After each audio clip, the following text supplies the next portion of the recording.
शामिल करते हैं मियां हाफिज गुलाम मुस्तफ़ा अराई की इस रिपोर्ट से। थाना सोहदरा पुलिस की कार्रवाई, बदनाम जमाना अरसलान उर्फ छाना पतंग फरोश गिरफ्तार। City police officer Mohammad Ayaz Saleem ने जिला भर में पतंगे बनाने वालों, पतंगे उड़ाने वालों और बेचने वालों के खिलाफ कार्रवाइयां करने के अहकाम जारी कर रखे हैं।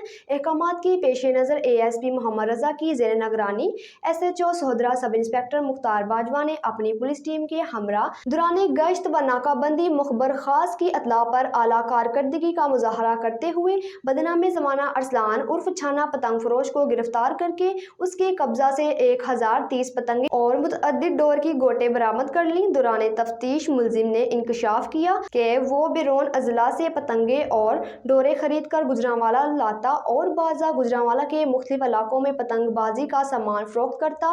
मुलजिम के खिलाफ कानूनी कार्रवाई जारी। इस मौका पर city police officer Mohammad Ayaz Saleem ने कहा है कि इंसानी जानों की हिफाजत जिले पुलिस की अवलीन जिम्मेदारी है।